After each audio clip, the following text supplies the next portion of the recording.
നാട്ടിൽ വേലയും കൂലിയുമില്ലാതെ അലഞ്ഞുതിരിഞ്ഞ് നടന്ന ഒരു ചെറുപ്പക്കാരൻ സ്വന്തം അമ്മയെ പോറ്റാൻ പോലും നിവൃത്തിയില്ലാതെ ഒടുവിൽ അയാൾ ആ നാട് വിട്ടു. വർഷങ്ങളായി തൻ്റെ മകനെയും കാത്തിരിക്കുന്ന അമ്മ രോഗശയ്യയിൽ മകനെ ഒരു നോക്ക് കണ്ടിട്ട് തൻ്റെ കണ്ണടഞ്ഞിരുന്നുവെങ്കിൽ വേദനയോടെ ആ പാദരാത്രിയിൽ, ആ അർദ്ധരാത്രിയിൽ, ആ പെരുമഴയിൽ ഒരാൾ ഓടി വന്നു ആ വാതിൽ തട്ടി. അമ്മേ, എൻ്റെ അമ്മേ, വാതിൽ തുറക്കും അമ്മേ.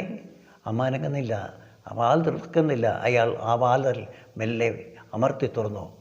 അമ്മേ, സ്വന്തം അമ്മ രോഗശയ്യയിൽ തളർന്നു കിടക്കുകയാണ്. അമ്മേ, അമ്മേ, അമ്മേ, അമ്മയുടെ മകൻ വന്നു അമ്മേ, കണ്ണ് തുറക്കും അമ്മേ, അമ്മയുടെ മകൻ വന്നു അമ്മേ. ആ അമ്മ മെല്ലെ കണ്ണുകൾ തുറന്നു. മോനെ, എൻ്റെ പൊന്നു മോനെ, നിന്നെ എത്ര നാളായി ഞാൻ കാത്തിരിക്കുന്നു. അമ്മേ, ഞാൻ വന്നു അമ്മേ. അമ്മ ഇന്ന് അമ്മയെ സംരക്ഷിക്കാനുള്ള എല്ലാ ശേഷിയും എനിക്കുണ്ട് അമ്മേ. പറഞ്ഞു തീരുമ്പോഴേക്കും അവൻ്റെ അമ്മ ആ ലോകം വിട്ട് പോയി കഴിഞ്ഞിരുന്നു.